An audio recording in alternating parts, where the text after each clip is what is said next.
നമസ്കാരം. ദൂരദർശൻ എല്ലാ പ്രിയ പ്രേക്ഷകർക്കും സാമൂഹ്യ പാഠത്തിൻ്റെ പുതിയൊരു അധ്യായത്തിലേക്ക് സ്നേഹപൂർവ്വം സ്വാഗതം. ഒക്ടോബർ 8 വ്യോമസേന ദിനമായിട്ട് നമ്മൾ ആചരിക്കുകയാണ്. ഈ വർഷം 93ാമത് വ്യോമസേന ദിനമാണ് നമ്മൾ ആചരിച്ചുകൊണ്ടിരിക്കുന്നത്. വളരെയധികം പ്രാധാന്യമുള്ള ഒരു ഡേ ആണ് വ്യോമസേന ദിനം എന്ന് പറയുന്നത്. ഇന്ത്യൻ വ്യോമസേനയുടെ പ്രവർത്തനങ്ങൾ നമുക്ക് എല്ലാവർക്കും അറിയാം, എത്ര ശ്ലാഘനീയമാണ്, എത്ര വലിയ പ്രവർത്തനങ്ങളാണ് നടത്തുന്നത് എന്നുള്ളത്. പലപ്പോഴും യുദ്ധവുമായിട്ട് കണക്ട് ചെയ്തിട്ടാണ് നമ്മൾ വ്യോമസേനയെ ഓർമ്മിക്കുന്നത്. എന്നാൽ യുദ്ധം മാത്രമല്ല, പല കാര്യങ്ങളിലും വ്യോമസേന അവരുടേതായിട്ടുള്ള പങ്ക് വഹിക്കാറുണ്ട്. ഇപ്പോൾ ഫ്ലഡ് നടക്കുന്ന സമയത്താണെങ്കിലും നമ്മുടെ സമൂഹത്തിന് വേണ്ടുന്ന എല്ലാ അത്യാഹിത ഘട്ടങ്ങളിലും ഒക്കെ തന്നെയും വ്യോമസേന വഹിച്ചിട്ടുള്ള പങ്ക് എടുത്തു പറയേണ്ട കാര്യം തന്നെയാണ്. ഈ ഒരു 93ാമത് വ്യോമസേന ദിനം ആചരിക്കുമ്പോൾ തീർച്ചയായിട്ടും ഒരുപാട് പ്രത്യേകതകളുണ്ട്. എന്തൊക്കെയാണ് വ്യോമസേന ദിനം കൊണ്ട് അർത്ഥമാക്കുന്നത്, നമ്മുടെ ഇടയിൽ വ്യോമസേന വഹിക്കുന്ന പങ്ക് എന്താണ്, ഇതേക്കുറിച്ചൊക്കെ നമുക്ക് മനസ്സിലാക്കാം ഇന്ന് സാമൂഹ്യ പാഠത്തിലൂടെ. ഇതുമായി ബന്ധപ്പെട്ടിട്ടുള്ള നിങ്ങളുടെ ചോദ്യങ്ങൾ താഴെ കാണുന്ന നമ്പറിൽ ഞങ്ങളെ വിളിച്ച് ചോദിക്കാം. ഇന്ന് എയർഫോഴ്സ് ഡേയുമായിട്ട് ബന്ധപ്പെട്ട് നമ്മുടെ ചോദ്യങ്ങൾക്ക് മറുപടി പറയാൻ സ്റ്റുഡിയോയിൽ എത്തിച്ചേർന്നിട്ടുള്ളത് ഇന്ത്യൻ വ്യോമസേന വെറ്ററൻ ഗ്രൂപ്പ് ക്യാപ്റ്റൻ പോൾ ജേക്കബാണ്. സാറിനെ സ്നേഹാദരപൂർവ്വം നമുക്ക് സാമൂഹ്യ പാഠത്തിലേക്ക് സ്വാഗതം ചെയ്യാം. നമസ്കാരം സാർ. നല്ല ഒരു വിഷയമാണ്. ഇന്ത്യൻ വ്യോമസേന ദിനമാണ്, 93ാമത് വ്യോമസേന ദിനം അല്ലേ? എല്ലാ വർഷവും ഒക്ടോബർ 8-നാണ് നമ്മളിത് ആചരിച്ചു വരുന്നത്. വളരെയധികം പ്രത്യേകതയുള്ള, അല്ലെങ്കിൽ എല്ലാവരും വളരെ ആകാംക്ഷയോടെ അതിലേറെ കൗതുകത്തോടെ ഉറ്റുനോക്കുന്ന ഒരു വിഭാഗമാണ് വായുസേന എന്ന് പറയുന്നത്. ഈ ഒരു ദിവസത്തിൻ്റെ പ്രാധാന്യം എന്താണെന്ന് പറഞ്ഞുകൊണ്ടിട്ട് നമുക്ക് ആരംഭിക്കാൻ തോന്നുന്നു. ഇന്ത്യൻ എയർഫോഴ്സ് എല്ലാ വർഷവും ഒക്ടോബർ 8 എയർഫോഴ്സ് ഡേ ആയിട്ട് നമ്മൾ ആഘോഷിക്കുന്നുണ്ട്. അതിൻ്റെ തുടക്കം 1932-ലാണ് ഇന്ത്യൻ എയർഫോഴ്സ് ഫോം ചെയ്തത്. അന്ന് മുതൽ ഈ എയർഫോഴ്സ് ഡേ ഒക്ടോബർ 8-നായിട്ട് നമ്മൾ സെലിബ്രേറ്റ് ചെയ്യുന്നു. അത് ആക്ച്വലി ബ്രിട്ടീഷ് കാലത്താണ് ഇത് സ്ഥാപിച്ചത്. സ്ഥാപിച്ചപ്പോൾ റോയൽ ഇന്ത്യൻ എയർഫോഴ്സ് എന്നായിരുന്നു അതിൻ്റെ പേര്, ആദ്യത്തെ പേര്. പിന്നെ തുടക്കത്തിൽ എയർഫോഴ്സിന് 4 ഓഫീസേഴ്സും 19 എയർമെന്മാരും മാത്രമേ ഉള്ളായിരുന്നു. അത് കഴിഞ്ഞാണ് സെക്കൻഡ് വേൾഡ് വാർ വന്നപ്പോൾ ഒരു മേജർ വികസനം വന്നു. അപ്പം അത് കഴിഞ്ഞിട്ടാണ് ആക്ച്വലി ഓപ്പറേഷൻസ് ഒന്നൊന്നായിട്ട് വരാൻ തുടങ്ങിയത്. പിന്നെ 1950 നമ്മുടെ ഇന്ത്യ റിപ്പബ്ലിക് ഡേയുടെ അന്നാണ് ഈ റോയൽ എന്നുള്ള വാക്ക് മാറ്റി ഇന്ത്യൻ എയർഫോഴ്സ് ജനുവരി 26-നാണ് 1950 റോയൽ എന്നുള്ള വേർഡ് മാറ്റിയിട്ട് ഇന്ത്യൻ എയർഫോഴ്സ് ആക്കി. ഒരുപാട് ചരിത്രമുണ്ട്. നമുക്കറിയാം, ഇന്ത്യൻ എയർഫോഴ്സ് എന്ന് പറയുമ്പോൾ ഒരു വലിയൊരു ശാഖയാണ്. പൊതുജനങ്ങൾക്ക് വേണ്ടി ഒരുപാട് സേവനങ്ങൾ നൽകാറുണ്ട്. അങ്ങ് നമുക്കെല്ലാവർക്കും അറിയാവുന്ന ഒരു ഫൈറ്റർ പൈലറ്റാണ്. ഈ ഒരു കരിയർ തിരഞ്ഞെടുക്കാനുള്ള ഒരു ആവേശം, അല്ലെങ്കിൽ പണ്ട് കാലത്തൊക്കെ നമ്മളൊരു ഡോക്ടർ ആവണം, അല്ലെങ്കിൽ എഞ്ചിനീയർ ആവണം, അല്ലെങ്കിൽ ടീച്ചർ ആവണം, അതിലുപരി സാധാരണക്കാരായ ആൾക്കാർ പോലും ആഗ്രഹിച്ചിരുന്നു എനിക്കൊരു പൈലറ്റ് ആവണം, നിങ്ങളെ എയർഫോഴ്സിലൊരു ജോലി വേണം എന്നൊക്കെ ആഗ്രഹിക്കുന്ന ഒരു തലമുറ ഉണ്ടായിരുന്നു നമുക്ക്. ഇപ്പോഴും അത്തരത്തിൽ വളരെയധികം പാഷനേറ്റഡ് ആയിട്ടുള്ള ഒരു ജോബ് തന്നെയാണ് ഈ മേഖല എന്ന് പറയുന്നത്. അങ്ങ് എങ്ങനെയാണ് ആ തുടക്കകാലത്ത് അതിലേക്ക് എത്തുന്നത്? ആക്ച്വലി ഞാൻ സ്കൂളിൽ പഠിച്ചുകൊണ്ടിരുന്നപ്പോൾ NCC എയർവിങ്ങിൽ ഞാൻ ജോയിൻ ചെയ്തു. അപ്പോൾ അതെനിക്ക് വളരെ ഒരു നല്ല ഒരു രീതിയിൽ എൻ്റെ ഓവറോൾ ഗ്രോത്തിൽ ഹെൽപ്പ് ചെയ്തു. പിന്നെ അതിൽ കൂടെ തന്നെ നിങ്ങൾക്ക് അറിയാമായിരിക്കുമല്ലോ, എവറി ഇയർ കേരളയിൽ നിന്ന് 2 എയർവിംഗ് കേഡറ്റ്സിനെ ഡൽഹിയിൽ റിപ്പബ്ലിക് ഡേ പരേഡ് അറ്റൻഡ് ചെയ്യാനായിട്ട് ഇൻവൈറ്റ് ചെയ്യും. അപ്പോൾ ആ വർഷം ഞാനായിരുന്നു 2 പേരിൽ ഒരാൾ ഞാനായിരുന്നു. അപ്പോൾ അതിന് എനിക്ക് ഇച്ചിരി കൂടെ ഒരു എൻകറേജ്മെന്റ് കിട്ടി. അത് എത്ര വയസ്സിലായിരുന്നു? അപ്പം മസ്റ്റ് ബി അറൗണ്ട് ഒരു 14 വയസ്സ്. 9th പഠിക്കുന്ന സമയം അല്ലേ? അന്ന് തിരുവനന്തപുരത്ത് തന്നെ ആയിരുന്നു. ഞാൻ ലോയല സ്കൂളിലായിരുന്നു പഠിച്ചിരുന്നത്. അപ്പോൾ അത് കഴിഞ്ഞ് വന്നപ്പോൾ എനിക്ക് ഇച്ചിരി കൂടെ എയർഫോഴ്സിനോടൊരു അടുപ്പം തോന്നി. ആ എയർഫോഴ്സ് കരിയറിനോട് പറ്റി അന്വേഷിച്ചു. അങ്ങനെയാണ് ഞാൻ 11th സ്റ്റാൻഡേർഡ് കഴിഞ്ഞിട്ട് UPSC എക്സാം ഉണ്ട്, ഈ നാഷണൽ ഡിഫൻസ് അക്കാഡമിയിൽ ചേരാനായിട്ട്. അപ്പോൾ UPSC എക്സാം എഴുതി പാസ്സായി കഴിഞ്ഞ് അവർ ഇൻ്റർവ്യൂവിന് വിളിക്കും. Actually it's A 5-day interview. അപ്പം സർവീസ് എയർഫോഴ്സ് സെലക്ഷൻ ബോർഡിൽ 5 days ഇൻ്റർവ്യൂ കഴിഞ്ഞ് അത് സക്സസ്ഫുള്ളി ക്ലിയർ ചെയ്യുമ്പോൾ എ 2 days മെഡിക്കൽ ചെക്കപ്പ് വളരെ ഡീറ്റെയിൽ ആയിട്ട്, എസ്പെഷ്യലി ഫ്ലൈയിങ് ജോബിലോട്ട് കയറുമ്പോൾ ഹെൽത്ത് ആബ്സല്യൂട്ട്ലി ഓക്കെ ആയിരിക്കണമല്ലോ. അതുകൊണ്ട് അതെല്ലാം ഡീറ്റെയിൽ ആയിട്ടുള്ള മെഡിക്കൽ ചെക്കപ്പും സക്സസ്ഫുള്ളി ക്ലിയർ ചെയ്യുമ്പോഴാണ് നമുക്ക് നാഷണൽ ഡിഫൻസ് അക്കാഡമിയിലോട്ട് കോൾ വരുന്നത്. ഞങ്ങൾ ട്രെയിനിങ്ങിന് പോയിക്കൊണ്ടിരുന്നപ്പോൾ ആക്ച്വലി ടിൽ വെരി റീസെൻ്റ്ലി ബോയ്സിന് മാത്രമേ അവിടെ അഡ്മിഷൻ ഉള്ളായിരുന്നു. പക്ഷേ ഇപ്പോൾ പെൺകുട്ടികൾക്കും അഡ്മിഷൻ ഉണ്ട്. So it's open to everybody. ഒരു 14 വയസ്സുകാരൻ്റെ കൗതുകം അല്ലേ, അതായിരുന്നു അങ്ങേക്ക് ഈ ഒരു എയർഫോഴ്സിൽ ജോബ് നേടാനുള്ള ഒരു പ്രചോദനം എന്ന് പറയാം. ഇപ്പോൾ ഒരു 16 എത്ര വയസ്സിലായിരുന്നു ജോയിൻ ചെയ്യുന്നത്? അല്ല, അത് ഞങ്ങൾക്ക് നാഷണൽ ഡിഫൻസ് അക്കാഡമിയിൽ 3 വർഷത്തെ ട്രെയിനിങ് ആണ്. 3 വർഷത്തെ ട്രെയിനിങ് ആണ്. ആ 3 വർഷം ഒരു യുണീക്ക് അക്കാഡമിയാണ് അത്. എന്തുകൊണ്ടെന്നാൽ അവിടെ all the 3 services tri service training ആണ്. ആർമി, നേവി, എയർഫോഴ്സ് കേഡറ്റ്സ് എല്ലാവരും കൂടെ ഒരുമിച്ചാണ് ആ ട്രെയിനിങ് പങ്കുകൊള്ളുന്നത്. ആൻഡ് ഉള്ളി ലാസ്റ്റ് 1 ഇയർ മാത്രം ഒരു സ്പെഷ്യലൈസ്ഡ് ട്രെയിനിങ്, എയർഫോഴ്സുകാർക്ക് സ്പെഷ്യലൈസ്ഡ് ട്രെയിനിങ്, നേവിക്ക് സ്പെഷ്യൽ ആൻഡ് ആർമിക്ക് സ്പെഷ്യൽ. അത് കഴിഞ്ഞിട്ടാണ് and at the end of it ഞങ്ങൾക്കൊരു ഡിഗ്രിയും കിട്ടും. BA, BSc ഒരു ഡിഗ്രി കിട്ടും. എന്നിട്ട് ആർമിക്കാർ ഇന്ത്യൻ മിലിറ്ററി അക്കാഡമിയിൽ ട്രെയിനിങ്ങിന് പോകും. Naval people will go to the navy side. ഞങ്ങൾ എയർഫോഴ്സ് അക്കാഡമി അവിടെ പോയി ഞങ്ങൾക്ക് അന്നൊക്കെ 1.5 വർഷത്തെ ട്രെയിനിങ് ഉണ്ടായിരുന്നു. ഇപ്പോൾ കര, നാവിക, വ്യോമസേന നമുക്ക് എല്ലാവർക്കും അറിയുന്നൊരു കാര്യമാണ്. കരയും നാവികയും വ്യോമസേനയും ഒക്കെ വളരെയധികം ഇമ്പോർട്ടൻ്റ് ആണ് നമ്മുടെ രാജ്യത്ത്. എന്തുകൊണ്ടാണ് അങ്ങ് വ്യോമസേന ചൂസ് ചെയ്യാനുള്ളൊരു കാരണം? അതിനേക്കാളും ഒരു അഡ്വഞ്ചറസ് ആയിട്ടുള്ള ഒരു പ്രൊഫഷൻ ഈ ലോകത്തുണ്ടെന്ന് ഞാൻ വിശ്വസിക്കുന്നില്ല. അന്ന് ഈ പറഞ്ഞ പോലെ വളരെയധികം ഭീതിയോടെ ആയിരിക്കും ഒരുപക്ഷെ അത് നോക്കിക്കാണുക അല്ലേ? കാരണം ആകാശത്തുകൂടി പോകുന്ന ഒരു ഇതെന്ന് പറയുമ്പോൾ നമ്മുടെ ജീവന് തന്നെ വളരെ ഭീഷണിയുള്ള കാര്യമാണ്. പ്രത്യേകിച്ച് അങ്ങൊരു എന്താണ് ഫൈറ്റർ പൈലറ്റ് കൂടിയായിരുന്നു. അപ്പോൾ ഒരുപാട് വീട്ടിലൊക്കെ ഒരുപാട് എതിർപ്പുകളുണ്ടായിരുന്നോ ഈ ഒരു ജോബ് തിരഞ്ഞെടുത്തപ്പോൾ? എതിർപ്പായിട്ടില്ലായിരുന്നു. പക്ഷേ എല്ലാ അമ്മമാർക്കും അവരുടെ മകനെ ഇങ്ങനത്തെ ഒരു ജോലിയിൽ വിടാൻ അവർക്ക് ഹെസിറ്റൻ്റ് ആണ്. ആ ഒരു ഹെസിറ്റൻസി അല്ലാതെ എൻ്റെ പേരൻസ് രണ്ടുപേരും ഇതിൽ ഓക്കെ ആയിരുന്നു. അച്ഛൻ ഈ ഫീൽഡ് വല്ലതും ആയിരുന്നോ? അല്ല, ഫാദർ ഡെന്റിസ്റ്റ് ആയിരുന്നു. ശരി. അങ്ങ് ഈ ഫീൽഡിലേക്ക് വന്ന് ഒരുപാട് എന്താ പറയുക ചരിത്രപ്രധാനമായിട്ടുള്ള വോർ ഉൾപ്പെടെ അങ്ങ് പങ്കെടുത്തിട്ടുണ്ട്. കയറുമ്പോൾ എന്തായിട്ടാണ് അങ്ങ് ഇതിലേക്ക് ജോയിൻ ചെയ്യുന്നത്? പൈലറ്റ് ഓഫീസർ ആയിരുന്നു. ആ റാങ്ക് ഇപ്പം ഇല്ല, അത് മാറ്റി. ഇപ്പം ഫ്ലൈയിങ് ഓഫീസർ മുതലാണ് സ്റ്റാർട്ട്. എന്തൊക്കെയായിരുന്നു അന്ന് ചെയ്യേണ്ടിയിരുന്ന ജോലികൾ? എന്തൊക്കെയായിരുന്നു? ഞങ്ങൾ ഈ കമ്മീഷൻ കിട്ടി കഴിഞ്ഞാൽ സ്ട്രേറ്റ് അവേ ഒരു പ്രോപ്പർ ഫൈറ്റർ എയർക്രാഫ്റ്റിൽ ട്രെയിനിങ്ങിന് വിടും. അപ്പം ഞങ്ങൾ പോയത് ഖടഗ്പൂർ, IIT ഖടഗ്പൂരിന് അടുത്തുള്ള ഒരു എയർഫോഴ്സ് സ്റ്റേഷനുണ്ട്. അവിടെ ബ്രിട്ടീഷ് എയർക്രാഫ്റ്റ് ഹണ്ടേഴ്സിലാണ് ആദ്യത്തെ ഫൈറ്റർ എയർക്രാഫ്റ്റ് എനിക്ക് ട്രെയിനിങ് കിട്ടിയത് ഹണ്ടർ എയർക്രാഫ്റ്റിലാണ്. അപ്പോൾ ഹണ്ടർ എയർക്രാഫ്റ്റിൽ ഒരു കുറേ ഒരു കംഫർട്ടബിൾ ആയിട്ടുള്ള ഒരു ട്രെയിനിങ് കിട്ടിക്കഴിഞ്ഞ് എന്നിട്ടാണ് അവർ പല വേറെ അപ്പോഴത്തെ മോസ്റ്റ് അഡ്വാൻസ്ഡ് ഫൈറ്റേഴ്സിലോട്ട് ഞങ്ങളെ ഡിവൈഡ് ചെയ്ത് വിടും. സാറിന് സാഹസികത കൂടുതൽ ഇഷ്ടമുള്ള ഒരാളായിരുന്നോ കുഞ്ഞിലെ മുതൽക്ക്? Yes, definitely. ആദ്യത്തെ ഒരു ഫ്ലൈയിങ് എക്സ്പീരിയൻസ് അത് നമ്മുടെ പ്രേക്ഷകർക്കും കേൾക്കാൻ ആഗ്രഹം ഉണ്ടാവും. എങ്ങനെയായിരുന്നു ആദ്യമായിട്ടുള്ളൊരു എക്സ്പീരിയൻസ് എന്ന് പറയുന്നത്? ആദ്യമായിട്ടുള്ള എക്സ്പീരിയൻസ് ആക്ച്വലി നമുക്കൊന്നും ക്ലിയർ ആയിട്ടൊന്നും മനസ്സിലാകത്തില്ല. വളരെ more of A dream world. Yes, അത് ഇത്രയും നമ്മൾ ആഗ്രഹിച്ച് ഇരിക്കുന്നത് കൊണ്ട് അത് വളരെ ഒരിക്കലും മറക്കാത്ത ഒരു ഞാനിപ്പോഴും ഓർക്കുന്നുണ്ട്. എൻ്റെ ഇൻസ്ട്രക്ടർ ബിദാർ കർണാടകയുടെ ഒരു കോർണറിലാണ്. അപ്പം ആസ് സൂൺ ആസ് ഞങ്ങൾ എയർബോൺ ആയപ്പോൾ പറഞ്ഞു, so congratulations Paul, so this is your airborne for the first time എന്ന്. അത് തന്നെ ഒരു നല്ലൊരു ഫീലിംഗ് നമുക്ക് കിട്ടും. എപ്പോഴെങ്കിലും ഈ ജോബിൽ ജോയിൻ ചെയ്തതിന് ശേഷം അയ്യോ ഇതെനിക്ക് വേണ്ടിയിരുന്നില്ല, അല്ലെങ്കിൽ എനിക്ക് പറ്റിയ ജോബല്ല, ഇത് നമുക്ക് ക്വിറ്റ് ചെയ്യാമെന്ന് എപ്പോഴെങ്കിലും തോന്നിയിട്ടുണ്ടോ? ഒരിക്കലും ഇല്ല. ഇപ്പോഴും എനിക്ക് ഒന്നുകൂടെ ചേരാനായിരുന്നെങ്കിൽ I will be very happy. ഒരുപാട് യൂത്ത് വളരെയധികം ഇഷ്ടപ്പെടുന്ന ഒരു പ്രൊഫഷൻ കൂടിയാണ് വ്യോമസേനയിലെ ഒരു ജോലി എന്ന് പറയുന്നത്.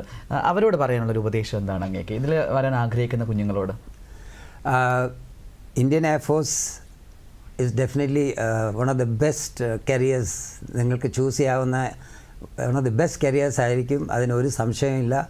അത് not merely as a career, not merely as a money earning career, അത് നമ്മൾ എല്ലാ വിധത്തിലും ഡിസിപ്ലിൻ ആയാലും whether it be in cooperating with people to work as a team, ഇതെല്ലാം ഓട്ടോമാറ്റിക്കലി നമ്മൾ പഠിച്ച് ഓരോ സ്റ്റേജിലും പഠിച്ച് മുമ്പോട്ട് പോകും. സോ ഫൈനലി നമ്മളൊരു ഐ വുഡ് സേ ഒരു നിയർ കംപ്ലീറ്റ് ബീയിങ് ആകും. അതാണ്. അപ്പോൾ ഞാൻ നമ്മുടെ യങ്സ്റ്റേഴ്സിൻ്റെ ഇതെല്ലാം ഞാൻ ഇത് റെക്കമെൻഡ് ചെയ്യും. നിങ്ങൾക്ക് ഒരു അഡ്വഞ്ചറസ് കൈൻഡ് ഓഫ് ലൈഫ് വേണമെങ്കിൽ Indian air force is the best career you can choose. അങ്ങ് ഇതിൽ ജോയിൻ ചെയ്യുന്ന സമയത്ത് എന്തായിരുന്നു പ്രധാനപ്പെട്ടൊരു വെല്ലുവിളി നമുക്ക് നേരിടേണ്ടി വന്നിട്ടുള്ളത്? എന്തെങ്കിലും അത് ഓർമ്മയിൽ വരുന്നുണ്ടോ? ആക്ച്വലി ആ ഒരു ചോദ്യത്തിന് I will start with this. നമ്മൾ ആസ് ഹ്യൂമൻ ബീങ്സ് നമ്മൾ ഇൻസ്റ്റിങ്ക്റ്റീവ്ലി നമുക്ക് ഫ്ലൈയിങ് ഒക്കത്തില്ല. ഇറ്റ്സ് ദ ഡിഫറൻസ്, ഫ്ലൈയിങ്ങിൻ്റെ ഡിഫറൻസ് എന്ന് പറഞ്ഞാൽ ഫോർ എക്സാമ്പിൾ ഇപ്പം ബോട്ട് സീയിൽ കൂടെ പോകുന്നു, നമ്മൾ വണ്ടി ഓടിക്കുന്നു അല്ലെ നടക്കുന്നു, ഇതെല്ലാം 2 ഡയമെൻഷനാണ്. സോ ദ മോമെൻറ്റ് ഫ്ലൈയിങ് എന്ന് പറഞ്ഞാൽ ഇറ്റ് ബിക്കം 3 ഡയമെൻഷൻ.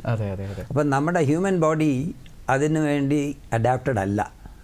സോ പല സമയത്തും നമുക്ക് നമ്മുടെ ഹ്യൂമൻ ബോഡിയിൽ വരുന്ന instinctive reactions can prove to be fatal. അപ്പം അത് തന്നെ ഓവർകം ചെയ്ത് അത് എന്താണ്, എങ്ങനെ വരും, അതെല്ലാം ഓരോ ലെവലിലും പഠിപ്പിച്ച് ഞങ്ങളുടെ ഫുള്ളി അണ്ടർസ്റ്റാൻഡ് ചെയ്ത് ഞങ്ങളുടെ ഒരു ഇൻറ്റഗ്രൽ ആയിട്ട് വരും. അതാണ് മോസ്റ്റ് ക്രിട്ടിക്കൽ. ആ ഒരു ട്രെയിനിങ്, ഞങ്ങളുടെ ട്രെയിനിങ് ഈസ് വെരി എക്സ്റ്റെൻസീവ്. 3 വർഷം അല്ലേ? അല്ല, അതാണ് I was trying to tell you. See, ഈ ഒരു കരിയറിൽ training and exams and checks meaning to check you out, ഇത് ഒരിക്കലും തീരത്തില്ല. ശരി.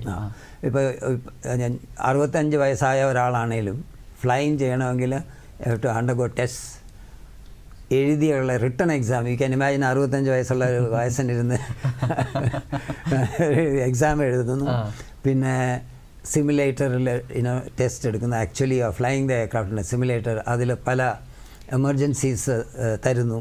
ആ എമർജൻസീസൊക്കെ എങ്ങനെ ഹാൻഡിൽ ചെയ്യുന്നു, അതെല്ലാം ഒരു അക്സെപ്റ്റബിൾ ലെവലിൽ എല്ലാം ഹാൻഡിൽ ചെയ്താൽ മാത്രമേ അടുത്ത ഫ്ലൈറ്റിന് പോകാനോ. അത് ഓരോ വർഷവും ഞങ്ങൾക്ക് ഈ ട്രെയിനിങ്ങിൽ ഈ ട്രെയിനിങ്ങിലെല്ലാം ഉണ്ട്, written exam as well as flying. So it's വളരെ ഇലാബറേറ്റ് ആണ്. എന്ന് പറഞ്ഞാൽ ഇങ്ങനത്തെ ഒരു പ്രൊഫഷനിൽ നമുക്ക് ചാൻസ് എടുക്കാൻ ഒക്കില്ല. അതെ. ഇപ്പം അങ്ങ് പറഞ്ഞു എമർജൻസിയുടെ കാര്യം പറഞ്ഞു, അങ്ങനെ എന്തെങ്കിലും ഓർമ്മ മനസ്സിലേക്ക് തങ്ങി വരുന്നുണ്ടോ? ഉണ്ട്. എമർജൻസീസ് ഞാൻ ആക്ച്വലി 45 വർഷം ഞാൻ ഫ്ലൈയിങ് ചെയ്തിട്ടുണ്ട്. It's a long time. God has been very kind, I will say. എൻ്റെ കൂടെ ഫ്ലൈ ചെയ്തിട്ടുള്ള എത്രയോ പേര് they are no more in this world, and you always feel, and I think air force day is one day when we tend to think of them with very fond memories. And I mean as far as emergency is concern, എനിക്ക് while flying the MiG-21, ഇത് നാഗാലാൻഡിൻ്റെ അടുത്തായിട്ട് ഞങ്ങൾക്ക് ഈ air to ground firing ഉണ്ട്, rocket firing, gun firing, bombing. അപ്പം അന്ന് ഞാൻ റോക്കറ്റ് ഫയറിംഗ് ചെയ്തിട്ട് തിരിച്ച് ഞങ്ങളുടെ ബേസിലോട്ട് പോയപ്പോൾ എൻ്റെ എൻജിൻ ഫ്ലെയിം ഔട്ടായി. ഈ most of the fighter aircraft ആ സമയത്ത് സിംഗിൾ എൻജിനാണ്. ഇപ്പോഴും മിക്കവാറും എല്ലാം സിംഗിൾ എൻജിനാണ്. അപ്പോൾ ആ ഒരു എൻജിൻ പോയാൽ ഈ എയർക്രാഫ്റ്റിനെ ഗ്ലൈഡ് ചെയ്ത് ലാൻഡ് ചെയ്യാനുള്ള കേപ്പബിലിറ്റി ഇല്ല. You can't. So with the training, ആദ്യം നമ്മളെ ട്രെയിൻ ചെയ്തിരിക്കുന്ന ആ എയർക്രാഫ്റ്റ് എൻജിനെ റീസ്റ്റാർട്ട് ചെയ്യാനായിട്ടാണ്. സോ ആ അറ്റംപ്റ്റ്സ് ഞാൻ ചെയ്തു, and fortunately the engine pickup, എൻജിന് ഫുൾ സ്പീഡ് പിക്കപ്പ് ചെയ്തു. ഇൻ ദ പ്രോസസ് അത് പിക്കപ്പ് ചെയ്യുന്നത് വരെ നമ്മളിങ്ങനെ ഹൈറ്റ് ലൂസ് ചെയ്തുകൊണ്ടിരിക്കുകയാണ്, keep losing. I remember it was at about 1.8 kilometers of height. By the time engine restart ചെയ്തപ്പോഴത്തേക്ക് ഞാനൊരു 800 മീറ്റർ വരെ താന്നു, ഇങ്ങനെ താന്നുകൊണ്ടിരിക്കുകയാണ്. എനിവേ അപ്പം പിക്കപ്പ് ചെയ്തു, പിന്നെയും ഞാൻ ക്ലൈംബ് ചെയ്തു. ബട്ട് അൺഫോർച്ചുനേറ്റ്ലി സെയിം 1.9 കിലോമീറ്റേഴ്സ് ഇനി ഒരു ക്യാനൺ ഫയർ പോലെ ബ്ലാസ്റ്റ് പോലെ സൗണ്ട് ഉണ്ടായിരുന്നു. അതേപോലെ ദ സെയിം 2 ബ്ലാസ്റ്റ് കെയിം. പിന്നെയും എൻജിൻ വൈൻഡ് ഡൗൺ ചെയ്തു. എൻ്റെ attempts to restart it did not work. And അതുമാത്രമല്ല, ഞാൻ ബ്രഹ്മപുത്രയുടെ അടുത്തോട്ട് വരുമായിരുന്നു. അപ്പോൾ ബ്രഹ്മപുത്ര ആ ഏരിയയിലൊക്കെ 12-15 കിലോമീറ്റർ വൈഡാണ്. ആൻഡ് നമ്മുടെ ഹിമാലയാസിൽ നിന്ന് ആണല്ലോ വെള്ളം ഭയങ്കര സ്പീഡിലാണ് വരുന്നത്. സോ അതിൻ്റെ അകത്ത് ഇജക്റ്റ് ചെയ്ത് വീണാൽ നമ്മൾ പെട്ടെന്ന് അട്രാക്ട് ചെയ്യുകയും ചെയ്യും അത് അല്ലേ? അല്ല, അത് നമ്മൾ ഇജക്റ്റ് ചെയ്ത പാരഷൂട്ടിൽ എവിടെ പിന്നെ നമുക്ക് കൺട്രോളില്ല. അത് പാരഷൂട്ടിൽ കാറ്റിൻ്റെ അനുസരിച്ച് അത് പോയി വീഴും. സോ ഈ ബ്രഹ്മപുത്ര കണ്ടപ്പോൾ എനിക്ക് മനസ്സിലായി, ഇനി ഞാൻ വെയിറ്റ് ചെയ്താൽ അത് കഴിഞ്ഞ് ഞാൻ ഇജക്റ്റ് ചെയ്താൽ ഇതിൻ്റെ അകത്ത് വീഴും. അപ്പം there is no chance of survival. So ഞാൻ എയർ ട്രാഫിക് കൺട്രോളിൻ്റെ അടുത്ത് പറഞ്ഞു, ഞാൻ നോ റീലൈറ്റ്, എൻജിന് റീലൈറ്റ് ചെയ്യുന്നില്ല, ആണ് ഞാൻ ഇജക്റ്റ് ചെയ്യുകയാണെന്ന് പറഞ്ഞു. അവർ ഉടനെ വേറെ അറിയും. ഞാൻ പറഞ്ഞു നോർത്ത് ഓഫ് ബ്രഹ്മപുത്ര എന്ന് പറഞ്ഞ് ഇജക്റ്റ് ചെയ്തു. അതാണ് one major accident of mine. Of course eject ചെയ്ത് കഴിഞ്ഞാൽ പിന്നെ the aircraft goes and crashes. And ഞാൻ അവിടെ ഒരു പാഡി ഫീൽഡിലാണ് വീണത്. അവിടുത്തെ വർക്ക് ചെയ്തുകൊണ്ടിരുന്നവർ വന്ന് എന്നെ സഹായിച്ചു. പിന്നെ ഹെലികോപ്റ്റർ വന്ന് പിക്കപ്പ് ചെയ്തു, ഹോസ്പിറ്റലിൽ കൊണ്ടുപോയി. So that is one major first major ആയിട്ടുള്ളത്.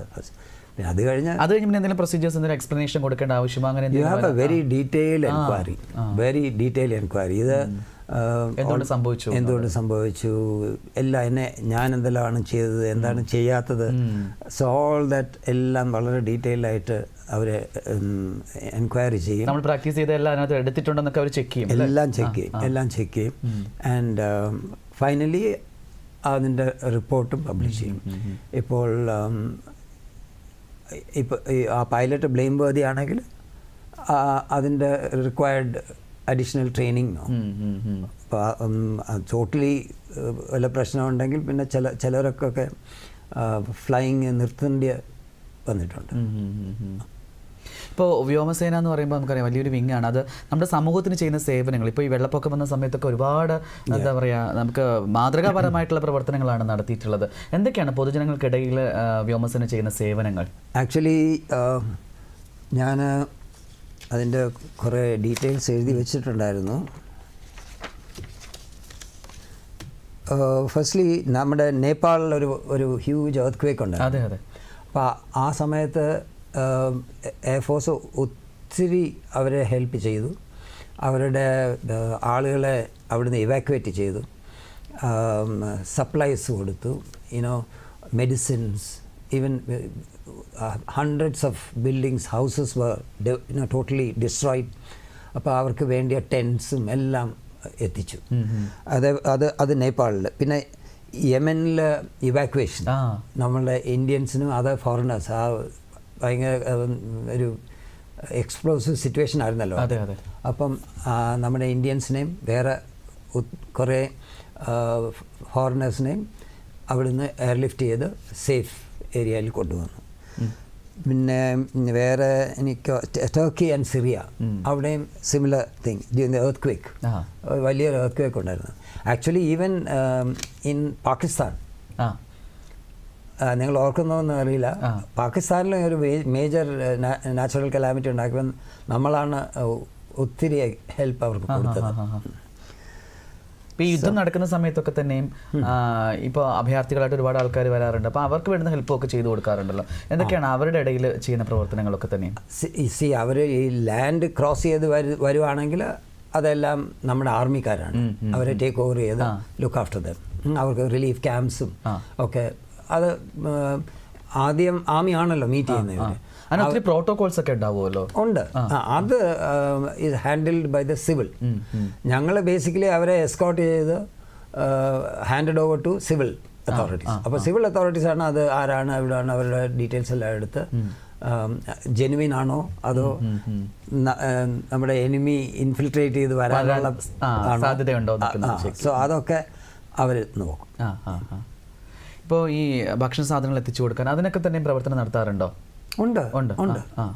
അതാ മെയിൻലി ഭക്ഷണം ആൻഡ് മെഡിസിൻസ്, ഇതാണ് ഏറ്റവും അത്യാവശ്യം.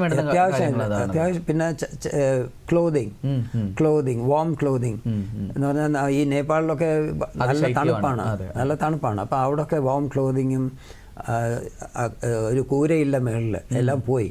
അപ്പോൾ അതിനു വേണ്ടി ടെൻറ്റും എല്ലാം നമ്മൾ എയർലിഫ്റ്റ് ചെയ്ത് കൊടുക്കാറുണ്ട്. ചിലപ്പോൾ ഇന്ത്യയിൽ നിന്ന്, ചിലപ്പോൾ വേറൊരു കൺട്രിയിൽ നിന്ന് അവരും ഹെൽപ്പ് ചെയ്യാനുള്ള, പക്ഷെ അവർക്ക് ട്രാൻസ്പോർട്ട് ചെയ്യാനുള്ള കഴിവില്ലാത്തതുകൊണ്ട് നമ്മളത് ഹെൽപ്പ് ചെയ്ത് ട്രാൻസ്പോർട്ട് ചെയ്ത് എത്തേണ്ട അടുത്ത് എത്തിക്കാറുണ്ട്. അതെ. അതുപോലെ ഈ MiG-21 ഇപ്പോൾ പിൻവലിച്ചിട്ടുണ്ടല്ലോ, അതേക്കുറിച്ച് ഓർക്കുമ്പോൾ? ആക്ച്വലി MiG-21 ഫ്ലൈ ചെയ്തിട്ടുള്ള എല്ലാവർക്കും without fail I can tell you is very close to their heart. ഞാനും ഈ ഹണ്ടർ ഒരു ഇൻ്ററിം ട്രെയിനിങ്ങിന് മാത്രമേ ഞങ്ങൾ ഹണ്ടേഴ്സ് ഫ്ലൈ ചെയ്യാൻ പോവുള്ളൂ. അത് കഴിഞ്ഞ് ഞാൻ മെയിനായിട്ട് ഓപ്പറേഷണൽ ഫൈറ്റർ സ്ക്വാഡ്രണിൽ പോയത് MiG-21 സ്ക്വാഡ്രണിലായിട്ടാണ്. അത് as you know it is the fastest aircraft ആ സമയത്തെ. It goes at Mach 2.1, that is 2.1 times the speed of sound. That is the kind of speed. അപ്പോൾ ഞങ്ങളൊക്കെ we are hardly 22-23 years old. To be able to fly a monster like that was a dream come true. It is a very, very good aircraft, and the fact 62 വർഷം Indian air force ആ aeroplane പറപ്പിച്ചു. അത് ആർക്കും, I mean ലോകത്തിൽ ഇങ്ങനത്തെ ഒരു record ഉണ്ടെന്ന് തോന്നുന്നു. Very long years, 62 years. And it just a coincidence, ഈ എയറോപ്ലെയിൻ ആദ്യം ടെസ്റ്റ് ഫ്ലൈ ചെയ്തത് യൂറി ഗഗാറിനാണ്. ഓ ശരി, അത് വലിയൊരു അനുഗ്രഹമാണല്ലോ. അപ്പോൾ that was, and that too again a coincidence. First test flight was done on 16 June 1955. ഓ, and that happens to be my birthday. Yeah. So anyway, what I was saying, MiG-21 is an excellent aircraft, but അതിൻ്റെ വിൻറ്റേജസ് 1950s and early 60s. ഈ ഒരു പുതിയ aeroplane വാങ്ങിക്കണം എന്ന് പലപ്പോഴും ഞങ്ങൾ as air force we have taken up with the government, and because of paucity of funds പല പ്രാവശ്യവും അത് ഡിനൈ ചെയ്തിട്ടുണ്ട്. അപ്പോൾ ഡിനൈ ചെയ്തിട്ട് നമുക്ക് നമ്മുടെ എയർഫോഴ്സിന് ആ basic duty is to guard the skies.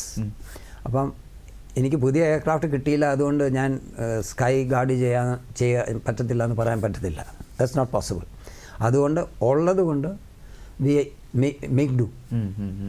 അതാണ് ഈ MiG-21 ഈ വർഷം വരെ പറന്നുകൊണ്ടിരുന്നതിൻ്റെ കാര്യം. സോ ഈവൻ ദോ ആ ഒറിജിനൽ മോഡൽ അല്ല, അതിന് ഒത്തിരി മോഡിഫിക്കേഷൻസ് വന്നു, അപ്ഗ്രഡേഷൻസ് വന്നു.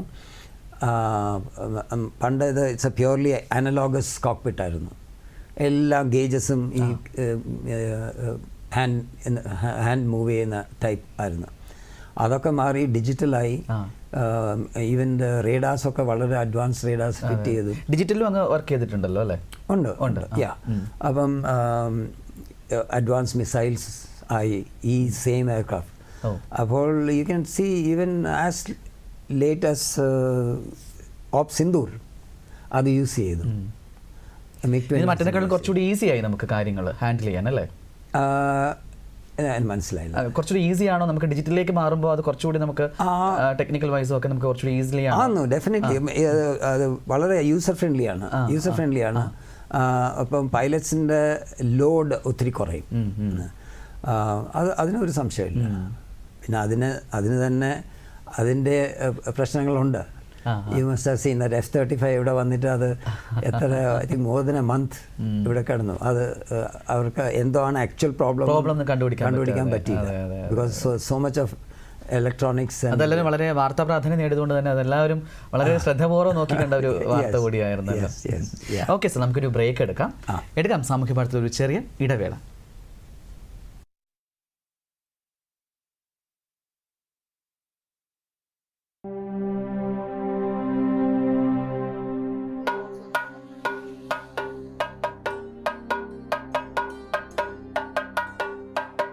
വ്യത്യസ്തമായിട്ടുള്ള തോലിനും അതിൻ്റെതായ സൗണ്ടുകളുണ്ട്.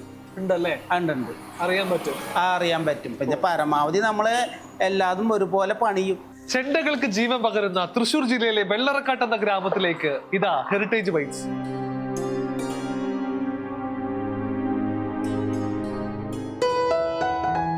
കൊഴുക്കട്ടെന്ന് പറയും. കൊഴുക്കട്ട അറിയും. കൊഴുക്കട്ടയോട് വേറെന്തോ കൂടെ ഉണ്ടല്ലോ. പിന്നെ പിച്ചാമ്പിടി എന്ന് പറയും. എന്താ? പിച്ചാമ്പിടി. പീച്ചാമ്പിടി. കാണാൻ മറക്കരുത് നിങ്ങളുടെ സ്വന്തം ദൂരദർശനം.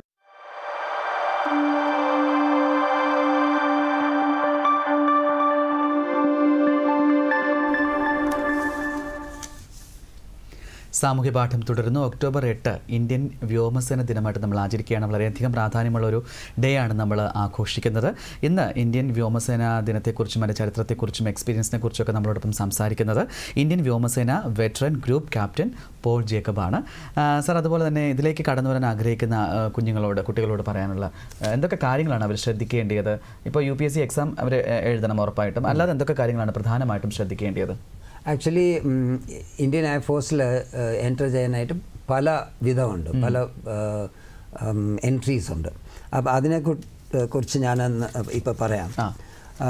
ആദ്യം ഞാൻ നേരത്തെ പറഞ്ഞതുപോലെ national defence academy, that is the primary and ഏറ്റവും യങ് ആയിട്ടുള്ള കാൻഡിഡേറ്റ്സിനെ ട്രെയിൻ ചെയ്ത് എടുക്കുന്നത് അതാണ്. That is national defence academy. That's a first entry. വേറെ ഉള്ളത് combined defence service exam, CDS. ആ എക്സാം എഴുതി അതിൻ്റെ റിക്വയർമെൻറ്റ് ഇസ് BSc അല്ലെങ്കിൽ BE BTech. ഈ qualification and age between 20 and 24. And ആൺകുട്ടികൾ എത്ര പെർസെൻറ്റേജ് മാർക്ക് വേണം അങ്ങനെ എന്തെങ്കിലും നിഷ്കർഷിക്കാറുണ്ടോ? Exact I don't know. Okay. Both girls and ബോയ്സിന് join ചെയ്യാം. അത് UPSC എക്സാം എഴുതണം. അത് പാസ്സായി കഴിയുമ്പോൾ സെയിം സർവീസ് സെലക്ഷൻ ബോർഡിൽ പോവുക. അവിടെ സെലക്ഷൻ കഴിഞ്ഞ് മെഡിക്കൽസ് ചെയ്യുക. മെഡിക്കൽസും സെലക്റ്റായി when you get into the air force. That is the second way. പിന്നെ മെഡിക്കലിനെ കുറിച്ച് പറയുകയാണെങ്കിൽ നമ്മൾ പെർഫെക്റ്റ്ലി ബോഡി ഫിറ്റ് ആയിരിക്കണം. വേറെ എന്തൊക്കെയാണ് അതിനകത്ത് മെഡിക്കൽ പ്രധാനമായിട്ട് നമ്മൾ അതിൽ അവർ ഒന്നും സ്പെയർ ചെയ്യത്തില്ല. നമുക്കിപ്പോൾ സ്കിൻ ഡിസീസ് ഒന്നും പാടില്ല അങ്ങനെയൊക്കെ പറയാറില്ല. ഒരു മേജർ ഡിസീസ് എന്ന് പറഞ്ഞാൽ skin disease it is something small, അതൊരു പ്രോബ്ലമായിട്ട് വരില്ല. പക്ഷേ അത് നമ്മുടെ ലൈഫിൽ അത് കണ്ടിന്യൂസ് ആയിട്ട് ഇഫക്റ്റ് ചെയ്യുമെങ്കിൽ എയർഫോഴ്സ് ഒരിക്കലും എടുക്കില്ല. ബിക്കോസ് എന്തിനാണ് ഒരു ലയബിലിറ്റിയെ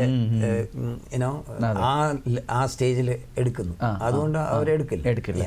അത് നമുക്ക് വേണ്ടിയ ആപ്ലിക്കൻസ് കാണുമല്ലോ. അപ്പോൾ അംഗവൈകല്യം ഉണ്ടാവാൻ പാടില്ല. സോ അങ്ങനെ ഇപ്പോൾ എയർഫോഴ്സിനാണെങ്കിൽ സ്പെഷ്യലി ഐസ് വളരെ പ്രാധാന്യമാണ്. അപ്പം ഐസൈറ്റിന് ഒരു ഡിഫക്റ്റും കാണാൻ പാടില്ല. ഹാർട്ട് actually internal organs എല്ലാം perfect ആയിരിക്കണം. You have to be fully fit. Even if you are fat, they will not take you.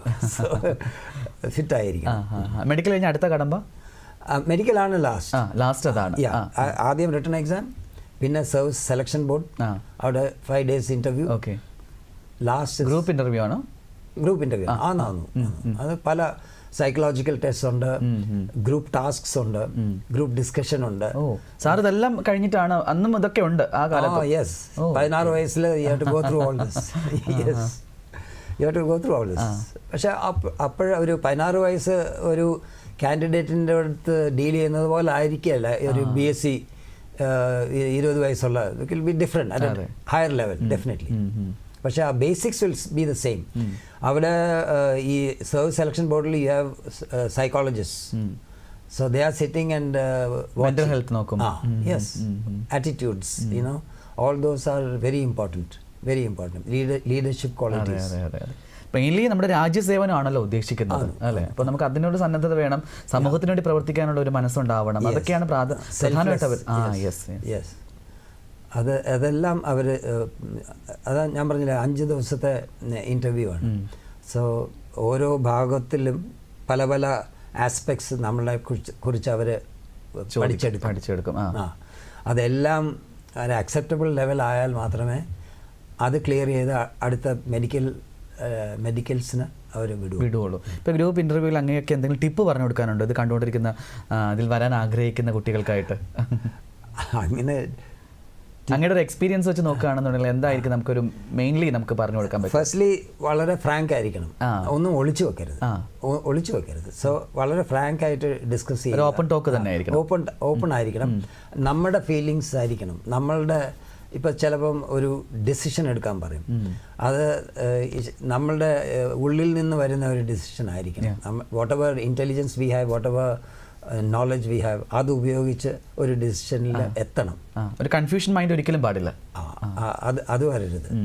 വളരെ ക്ലിയർ ആയിരിക്കണം. ബിക്കോസ് എസ്പെഷ്യലി എയർഫോഴ്സ് പറയുകയാണെങ്കിൽ ആലോചിച്ചിരിക്കാൻ സമയമില്ല. Instant decisions very. പല ഡിസിഷൻസും ഈ പറഞ്ഞ പോലെ ആ ഒരു സ്പോട്ടിൽ എടുക്കേണ്ടതായിരിക്കുമല്ലോ. ഇപ്പോൾ ഒരു ഓറൊക്കെ നടക്കുമ്പോൾ നമ്മൾ എന്ത് ചെയ്യണം എന്നുള്ളത് ഓറൊന്നും നമുക്ക് മുൻകൂട്ടി പ്രഡിക്റ്റ് ചെയ്യാൻ പറ്റുന്ന ഒരു കാര്യമല്ല, പെട്ടെന്നായിരിക്കും അത് വരുന്നത്. അപ്പോൾ അതിന് വേണ്ടത് മുന്നൊരുക്കം തന്നെ നമുക്ക് ഉണ്ടാവണമെന്നില്ല അല്ലേ? പലപ്പോഴും വളരെ ഫാസ്റ്റ് ആയിട്ടായിരിക്കും നമ്മൾ യുദ്ധമുഖത്തേക്ക് ഇറങ്ങേണ്ടി വരിക. ആക്ച്വലി മേ ബി ഈ ഒരു ആസ്പെക്റ്റ് റെലവൻ്റ് ആയിരിക്കും. ഞങ്ങളുടെ ഒരു പുതിയ ഒരു എയറോപ്ലെയിൻ, പല എയറോപ്ലെയിൻസ് ഉണ്ടല്ലോ. ഇപ്പം ഞാനൊരു ഫോർ എക്സാമ്പിൾ ഞാൻ MiG-21 ഫ്ലൈ ചെയ്തുകൊണ്ടിരിക്കുകയാണ്. അത് കഴിഞ്ഞ് എന്നെ MiG-23 വിടുകയാണ്. അപ്പം MiG-23 പോകുമ്പോൾ it's a totally different aircraft. അതിൻ്റെ കോക്പിറ്റ് എല്ലാം ഡിഫറെൻ്റ് ആണ്, അല്ലെ സ്വിച്ചസ് എല്ലാം ഡിഫറെൻ്റ് ആണ്. അപ്പം ആദ്യം one of the primary requirements അതിന് it is called cockpit blind fold check. അപ്പം നമുക്ക് ആ കോക്പിറ്റിലെ ഓരോ സ്വിച്ചും ഓരോ ഗേജും എല്ലാം വളരെ ക്ലിയർ ആയിട്ട് അറിഞ്ഞിരിക്കണം. ഇപ്പോൾ ഏതിൽ മാറിയാലും നമുക്കത് പെട്ടെന്ന് നമുക്കത് പിടികിട്ടുമോ സാർ? അത് ഇല്ല, അത് പുതിയതാ. ഇത് now it's A new one. So അവരെന്ത് ചെയ്യുന്ന, ആദ്യം നമുക്ക് ചാൻസ് തരും പോയി പഠിക്കാൻ. എന്നിട്ട് നമ്മൾ ബ്ലൈൻഡ് ഫോൾഡ് ചെയ്യും. ശരി. ബ്ലൈൻഡ് ഫോൾഡ് ചെയ്തിട്ട് എന്നിട്ട് അവർ പറയും okay speed indicator, so your hand should go there. Oh my god. അത് വലിയൊരു ടാസ്ക് ആണ്. So and so switch, your hand should go there, at least close to it. Need not be exact because you're blinded, you're blindfolded. അത് നമ്മുടെ ഒരു സൂക്ഷ്മതയാണ് അവർ അളക്കുന്നത്.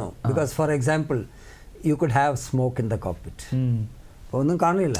Now you won't be able to see anything, so they have to prepare you for everything. ഒരു most important thing നമുക്ക് മനസ്സിലാക്കേണ്ട, ആ കോക്പിറ്റിൽ ഒരാളേ ഉള്ളൂ. സോ എന്തൊക്കെ ചെയ്യണോ ആ ഒരാൾ ചെയ്താലേ പറ്റൂ. എല്ലാം A to Z നമ്മൾ തന്നെയാണ് ഹാൻഡിൽ ചെയ്യേണ്ടത്. So you don't look out for help. You are the sole person who can do something for your self, otherwise you are in trouble. സത്യത്തിൽ പറഞ്ഞാൽ തീയിൽ കുരുത്തത് വെയിലത്ത് പാടില്ല എന്ന് പറഞ്ഞ പോലത്തെ ഒരു ആ തീയിൽ കുരുത്ത് വരികയാണ് നമ്മൾ ആ സമയത്ത് അല്ലേ? കാരണം എല്ലാ കാര്യങ്ങളും നമ്മൾ ഒറ്റയ്ക്ക് മാനേജ് ചെയ്യണം, എല്ലാ കാര്യങ്ങളും ഡിസിഷൻ പവർ ഉണ്ടാവണം, എല്ലാ കാര്യങ്ങളിലും ഒരു വ്യക്തമായ ഒരു ധാരണ നമുക്ക് വളർത്തിയെടുക്കാൻ ഇത് വളരെയധികം ഹെൽപ്ഫുൾ ആയിട്ടുണ്ട് അല്ലേ? ഈ യുദ്ധത്തിൽ അങ്ങ് പങ്കെടുത്തിട്ടുണ്ട്, കാർഗിൽ യുദ്ധത്തിലൊക്കെ നമ്മുടെ രാജ്യം വളരെയധികം പ്രാധാന്യം കൊടുക്കുന്ന ഒരു യുദ്ധം കൂടിയാണ്. അപ്പോൾ അതിലൊക്കെ പങ്കെടുത്ത ഒരു എക്സ്പീരിയൻസ് ഓർക്കുകയാണെന്നുണ്ടെങ്കിൽ? കാർഗിൽ ആക്ച്വലി അത് ആ സിറ്റുവേഷൻ എങ്ങനെ വന്നതെന്ന് അറിയാമായിരിക്കും. ഐ ജസ്റ്റ് മെൻഷൻ, നമുക്ക് വളരെ ഹൈ എന്ന് പറഞ്ഞാൽ എലിവേഷൻ, ഈ 30,000-40,000 അടി പൊക്കത്തിലുള്ള പോസ്റ്റ്സ് ഉണ്ട്. സോ പാകിസ്ഥാന് അക്രോസ് ദ ബോർഡർ അവർക്കും അങ്ങനത്തെ പോസ്റ്റ് ഉണ്ട്. അപ്പം നമ്മൾ അത് മാൻ ചെയ്തിരിക്കുന്നത് നമ്മുടെ ആർമിയാണ്. അപ്പോൾ ബിറ്റ്വീൻ ദ ടു കൺട്രീസ് അവർ ഡിസൈഡ് ചെയ്തു, ബിക്കോസ് ആ വിൻ്റർ ടൈമിൽ അവിടുത്തെ വെതർ എത്ര അഡ്വേഴ്സാണ്, ഹ്യൂമൻ ബീയിങ്സിന് അവിടെ ജീവിക്കാൻ വളരെ വളരെ കഷ്ടമാണ്. അപ്പോൾ അതുകൊണ്ട് അവർ ഡിസൈഡ് ചെയ്തു that from so and so month to so and so month, that is winter months, ആ പീക്സിൽ നിന്ന് അവർ വിഡ്രോ ചെയ്ത് കുറച്ച് താഴത്തെ ലെവലിൽ വന്ന് അത് സർവൈവ് ചെയ്യുക എന്നുള്ളത് തന്നെ ഏറ്റവും വലിയൊരു കാര്യമാണ്. അത് അവിടെ സർവൈവ് ചെയ്യാൻ പറ്റത്തില്ല, അതുകൊണ്ട് അത്ര ഡിഫിക്കൽട്ടാണ്. അപ്പം താഴെ വന്ന് പിന്നെയും when the temperature pics up, snow ഒക്കെ കുറേയൊക്കെ മെൽറ്റ് ചെയ്ത് കഴിയുമ്പോഴത്തേക്ക് they go back and occupy the post. അപ്പം അങ്ങനത്തെ ഒരു പ്രോപ്പർ എഗ്രിമെൻ്റ് ഉണ്ടായിരുന്നു ബിറ്റ്വീൻ ദ ടു കൺട്രീസ്. പക്ഷേ ആ വർഷം എന്ത് ചെയ്തു എന്ന് പറഞ്ഞാൽ നമ്മൾ ഇറങ്ങി, അവരും ഇറങ്ങുന്നത് പോലെ കാണിച്ചു. നമ്മൾ ഇറങ്ങിക്കഴിഞ്ഞപ്പോൾ അവർ തിരിച്ചു വന്നു, അവരുടെ പോസ്റ്റും ഓക്കുപ്പൈ ചെയ്തു, നമ്മൾ വെക്കേറ്റ് ചെയ്ത പോസ്റ്റും ഓക്കുപ്പൈ ചെയ്തു. സോ ദാറ്റ് വാസ്, അത് നമ്മൾ അറിഞ്ഞില്ല. ആൻഡ് അവരുടെ വെപ്പൺസും അവരുടെ logistic supply, food, petrol, kerosene, whatever was required, they were stacking up throughout the winter. But they were fully, stocked, equipped with all weapons. നല്ലതുപോലെ ഡിപ്ലോയ് ചെയ്ത് അവർ ഇരുന്നു. അങ്ങനെയാണ് നമ്മളുടെ ഷെപ്പേർഡ്സ്, ഈ ആട് മേയ്ക്കാൻ പോകുന്നവർ ഇച്ചിരൊക്കെ ഗ്രാസ് വളരാൻ തുടങ്ങിയപ്പോൾ അവർ അങ്ങോട്ട് പോകാൻ തുടങ്ങി. അപ്പോഴേ ഇവരെ നോട്ടീസ് ചെയ്തു. ശരി. അവരാണ് ആദ്യം ഫസ്റ്റ് ഇൻഫർമേഷൻ നമുക്ക് കിട്ടിയത് അവരിൽ കൂടാണ്. ഏറ്റവും താഴെ നിൽക്കുന്ന ആൾക്കാർ അല്ലേ, ഈ പറഞ്ഞ പോലെ നമുക്ക് വളരെ സാധാരണക്കാരായ ആൾക്കാരല്ല, വളരെ നോർമൽ അവിടെ താമസിക്കുന്നവർ. ആദ്യം ആർമിക്ക് കിട്ടിയ ഇൻഫർമേഷൻ അങ്ങനെയാണ്. അത് കഴിഞ്ഞിട്ടാണ് നമ്മൾ actually we started attacking army. അപ്പോൾ ആർമിക്ക് പറ്റുന്നതെന്ന് പറഞ്ഞാൽ യു ക്യാൻ ഇമാജിൻ ഒരു mountain which is 40,000 feet high. അവർക്ക് അവിടെ എത്താനോ വേറെ ഒരു വഴിയില്ല. അവരിത് ഫുൾ ക്ലൈംബ് ചെയ്ത് അവിടെ മേളിൽ ചെന്നാലേ ഒക്കുള്ളൂ. ആ മേളിൽ ഫുൾ അവർ സറൗണ്ട് ചെയ്ത് വെപ്പൺസ് ഡിപ്ലോയ് ചെയ്ത് ദേവർ. ഇതൊക്കെ എത്ര ദിവസം കൊണ്ടാണ് നടന്നിരിക്കുന്നത്? അവർ പ്രിപ്പയർ ചെയ്തത് ഓവർ അബൌട്ട് 4-5 months. ഇതിപ്പം ഇവരിപ്പോൾ നമുക്കത് പിടിച്ചെടുക്കണം, നമുക്കത് തിരിച്ച് അവരെ അവിടുന്ന് ഇറക്കി അവരെ തിരിച്ച് പിടിച്ചെടുക്കണം. അതാണ് നമ്മുടെ എയിം. പക്ഷെ the problem was that these people was sitting right on top. അപ്പം ഈ army soldiers and officers they were marching up with the intention of recapturing the post. And our Merlin, they were mowing them down. So it was a very adverse situation, very cruel situation, I would say. That is when the Air Force was inducted. Air Force in a height is not a problem. Appam ഞങ്ങളെ deploy ചെയ്തപ്പോൾ Pakistan one major disadvantage was there. അവർ പറഞ്ഞു ഇത് ഞങ്ങളുടെ ആളുകളല്ല അവിടെ ഇരിക്കുന്നത്. അല്ല, അവർ disown ചെയ്തു. മനസ്സിലായി? അപ്പോൾ അത് ഞങ്ങൾക്കറിയത്തില്ല, ഇത് ഞങ്ങളുടെ ആളുകളെല്ലാം അവിടെ ഇരിക്കുന്നത്. അവരെല്ലാം എന്താ ഈ ടെററിസ്റ്റ് ടൈപ്പ് ആളുകളാണ്.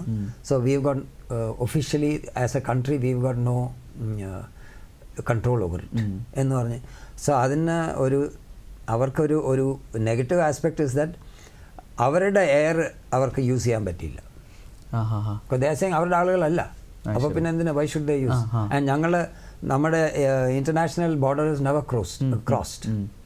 So since we are operating our aeroplane നമ്മളുടെ ഏരിയയിൽ മാത്രമേ നമ്മൾ ഓപ്പറേറ്റ് ചെയ്യുന്നുള്ളൂ. അപ്പോൾ അവരുടെ എയർഫോഴ്സ് ഡിപ്ലോയ് ചെയ്യാനേ പറ്റില്ല. നമുക്ക് without any restriction, without any fear, we could bomb dum, blast dum, all these people. അവരുടെ സ്റ്റോറേജ് ഡിപ്പോസ് എല്ലാം ടോട്ടലി ഡിസ്ട്രോയ് ചെയ്തു. മെയിൻ ടേണിംഗ് പോയിന്റ് വാസ് ഈ വലിയ സ്റ്റോറേജ് ഡിപ്പോ ഉണ്ടായിരുന്നു. അതെല്ലാം ഡിസ്ട്രോയ് ചെയ്തപ്പോൾ they ran short of food, they ran short of fuel for everything, ammunition, ellam. That is when they had to withdraw, they had to give up. So that for me personally speaking, ഞങ്ങൾക്ക് എയർഫോഴ്സിൽ when you come to the level where you are given the command of a squadron, that is the ultimate as far as the operational level is concerned. അപ്പോൾ അങ്ങ് group captain ആയിരുന്നു? അല്ല, as a wing commander you command a squadron those days. ഇപ്പോൾ അതും മാറി, ഇപ്പം group captain ആണ് command ചെയ്യുന്നത്. as the time goes there are changes that come in. അപ്പോൾ അന്ന് as a wing commander ആയിരുന്നു കമാൻഡ് ചെയ്ത. once you finish the command, actually it is considered that your operational use is almost over. പിന്നെ higher levels of command and controlling the whole game of war, അതാണ് സാധാരണ നടക്കുന്നത്. അപ്പോൾ ഞാൻ എൻ്റെ command കഴിഞ്ഞു. എന്നിട്ട് അപ്പോഴാണ് ഈ കാർഗിൽ തുടങ്ങിയത്. ഞാൻ to be again it's a matter of interest that I happen to be posted to Southern Air Command in Akulam. ഞാൻ ഇവിടെ basically doing office work, pushing files. That was what I was doing. But then they realized that with my previous experience I had flown in that area. നമ്മുടെ കാശ്മീർ വാലിയിൽ ഞാൻ ഒത്തിരി fly ചെയ്തിട്ടുണ്ട്. അങ്ങനെ അവർ ആ ഏരിയയിൽ experience ഉള്ള കുറേ പൈലറ്റ്സിനെ അവർ തിരിച്ചു വിളിച്ചു. they picked us up from various places. എന്നെ ട്രിവാൻഡ്രത്ത് ഒന്ന് പിക്കപ്പ് ചെയ്തു. സാർ സ്വന്തം നാട്ടിൽ വന്നൊന്ന് റിലാക്സ് ചെയ്ത് നിൽക്കുകയായിരുന്നു അല്ലേ ആ സമയത്ത്? അല്ല, but on the contrary see ഞാൻ by the time I finished command of a squadron എനിക്ക് എത്ര I had served more than 20 years. നമ്മൾ ആം ഫോഴ്സസിൽ what is a basic job? Just war. So I never took part in a war. എൻ്റെ command of a squadron was also over. അപ്പോൾ ആ ഒരു ഇതിൽ ഇച്ചിരി ഡിസപ്പോയിൻമെൻറ്റ് ഉണ്ടായിരുന്നു, ഒന്നും നടന്നില്ല, that type of a feeling. But then when this chance came out I was actually thrilled. ഒരു ചാലഞ്ച് കൂടിയാണല്ലോ. പിന്നെ definitely. And so I went with a lot of enthusiasm, and it was great. I did almost 5 missions, and I hadn't touched this fighter aircraft. ഞാൻ ഒരു വർഷം ഞാൻ തൊട്ടിട്ടില്ല. ഞാനവിടെ office work ചെയ്യും. ആവശ്യം വരുന്നില്ലായിരുന്നു. ഇല്ല, അവിടെ once you are in a headquarter like this, you don't do any flying. ഇടയ്ക്ക് may be 1 odd this thing, പക്ഷേ അത് ഒന്ന് നമ്മുടെ just to keep your spirit up, they may let you go somewhere and do a little bit of flying, but not the actual fighter flying. Fighter flying chain, especially Trivandrum, there is no chance. So once they took me to a station called Adampur, that is near Jalandhar. Avade രണ്ട് sorties, there is 2 flights they made me do, one including where I do the landing myself, because that is important, because after that I have to do the landing myself. So other cheyipichu, then I took me straight to Srinagar, and the actual missions were launched from Srinagar. It was really nice. It was a great experience for me, but at the same time it had its the great negative part of it also, because I remember once, normally we never go back to the mess, the officers mess. ഞങ്ങൾ അതിരാവിലെ വന്നു കഴിഞ്ഞാൽ we got underground protected bunkers where is a full complex, office complex എല്ലാം ഉണ്ട് അവിടെ. So അവിടെയാണ് ഞങ്ങൾ through out we'll be there. So even food ഒക്കെ അവിടെ മെസ്സിൽ നിന്ന് കൊണ്ടുവരും. We don't go. I remember one particular day, because every day we were having cold food, and ഞങ്ങൾ 5-6 പേര് we were not flying. അന്നത്തെ മിഷനിൽ ഞങ്ങൾ ഇല്ല, we were free in short. അപ്പോൾ so I being a little senior amongst the lot, because അവരെല്ലാം they all junior to me, so I said, "Chalo, let's go and have lunch in the mess, hot food." അങ്ങനെ ഞങ്ങൾ I remember we went in our aircrew van, and you have to pass through the main tarmac where all these transport aircraft come.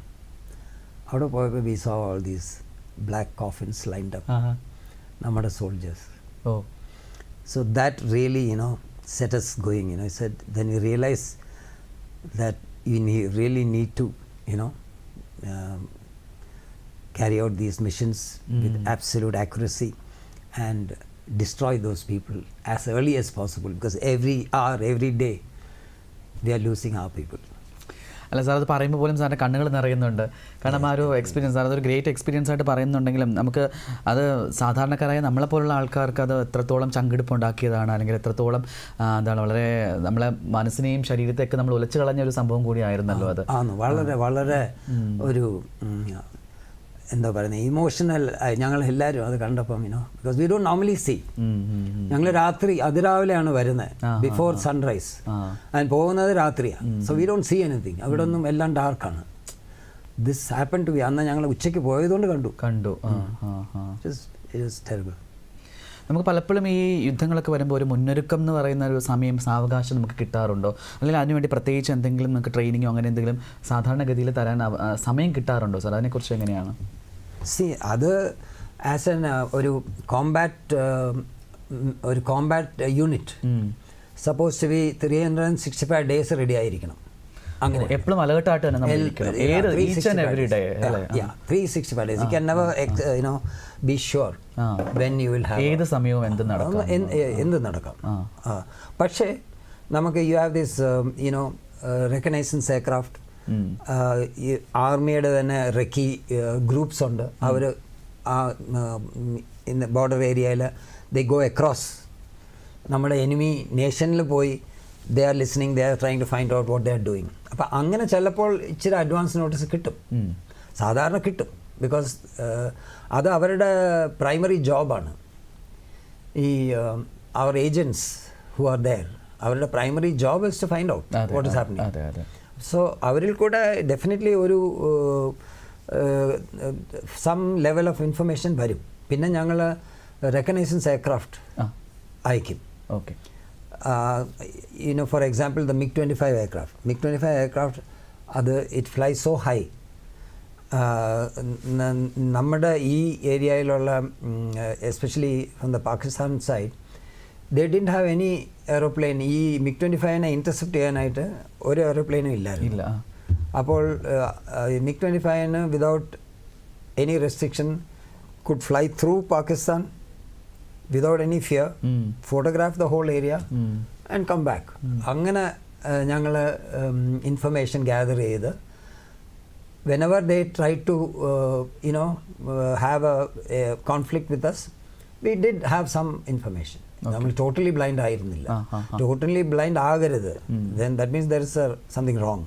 നമ്മുടെ preparation level is something wrong. That is always there. Okay sir, നമുക്കൊരു break കൂടി എടുക്കാം. Okay, ചെറിയ ഇടവേള. SIR special intensive റിവിഷനെ സംബന്ധിച്ച് ആളുകൾക്ക് പല ചോദ്യങ്ങളും ചില്ലറ ആശങ്കകളും എല്ലാം തന്നെയുണ്ട്. കേരളത്തിൽ SIR എപ്പോൾ എങ്ങനെ? മീഡിയ പറയുന്നത് ഇലക്ട്രൽ റോൾ ശുദ്ധീകരിക്കണം, പൊളിറ്റിക്കൽ പാർട്ടീസ് പറയുന്നത് തന്നെയാണ് ഇലക്ട്രൽ റോൾ ശുദ്ധീകരിക്കണം. അതിനുള്ള ഒരു മാർഗമാണ് SIR. DD വാക്ക് ദ ടോക്കിൽ മുഖ്യ തിരഞ്ഞെടുപ്പ് ഓഫീസർ രതൻ യു കേൽക്കർ. സിറ്റിസൺഷിപ്പ് നിങ്ങൾ പ്രൂവ് ചെയ്യണമെന്ന് പറയുമ്പോഴാണ് ആളുകൾക്ക് ആശങ്ക. 12 ഡോക്യുമെന്റ്സിൽ ഏതെങ്കിലും ഒരു ഡോക്യുമെന്റ്സ് ഹാജരാക്കണം എന്നുള്ള ഒരു ഉത്തരവാദിത്വം എല്ലാവർക്കും ഉണ്ടല്ലോ. ശനിയാഴ്ച വൈകിട്ട് 5:30 രാത്രി 10 DD മലയാളത്തിൽ.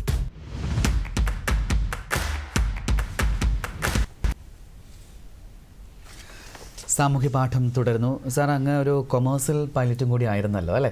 ഇപ്പോൾ ഈ ഫൈറ്റർ ഫ്ലൈയിങ് കൊമേഴ്സ്യൽ ഫ്ലൈയിങ് തമ്മിൽ എന്തെങ്കിലും മേജർ ഡിഫറൻസ് പറയാൻ പറ്റുമോ? ആക്ച്വലി മേജർ ഡിഫറൻസ് എന്ന് പറഞ്ഞാൽ ഒന്നാമത് മോസ്റ്റ് ഇമ്പോർട്ടൻ്റ് ഇസ് ഫൈറ്റർ കോക്പിറ്റിൽ സാധാരണ സിംഗിൾ പൈലറ്റ് കാണുള്ളൂ. അപ്പോൾ the entire thing has to be handled by that one pilot. അതാണ് one of the major differences. പക്ഷേ ഇപ്പോൾ പല ഫൈറ്റേഴ്സിലും 2 പൈലറ്റ്സ് ഉണ്ട്. രണ്ട് പൈലറ്റ്സ് ആയിട്ടല്ല, ഒരാൾ will be the systems operator. അപ്പം he will be operating because ഇപ്പോഴേ ഒത്തിരി സിസ്റ്റംസ് ഉണ്ടല്ലോ.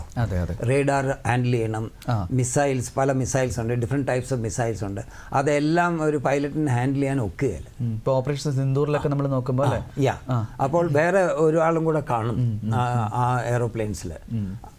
And so it's a combined effort to carry out the commercial aviation. At the sea, fighter flying you're basically taking action against the enemy, and you are protecting your nation's skies. While in commercial aviation, basically you're connecting people. Yeah, that is the our life ആണ് നമ്മുടെ കയ്യിലേക്ക്. Yeah, you're connecting people, and we'll have maybe 200 passengers sitting behind. They are all depending on you. So that is a great responsibility. And for me, I would say that it started with the Air Force. The Air Force trusted me with those highly costly aircraft. Single-handedly they have given it to me. So oru confidence and to ensure that I do my job correctly the way it's supposed to be, അത് എപ്പോഴും എൻ്റെ മനസ്സിലുണ്ടായിരുന്നു. അതെന്നെ ഒത്തിരി ഹെൽപ്പും ചെയ്തു. ആ കൃത്യതയാണല്ലോ അങ്ങ് ഇന്ന് ഇവിടെ വന്ന് നമ്മുടെ കൂടെ ഒരു ഇൻ്റർവ്യൂവിൽ പങ്കെടുക്കുക എന്നുള്ളത്. അങ്ങയുടെ ആ ഒരു ജോബിനോടുള്ളൊരു പ്രതിബദ്ധത തന്നെയാണ്. അവസാനമായിട്ട് പ്രിയ പ്രേക്ഷകരോട് ഒറ്റ വാക്കിൽ ഒരു സന്ദേശം. വെൽ, ഞാൻ എയർഫോഴ്സ്, ഇത് after all it's an air force day. അപ്പോൾ ഏറ്റവും ആപ്റ്റായിട്ടുള്ളത് ഞങ്ങളുടെ to touch the sky with glory. അതാണ് ഞങ്ങളുടെ basic ethos. So that is what I can say. So let the Air Force continue to touch the sky with glory, and I wish the very best for the Air Force.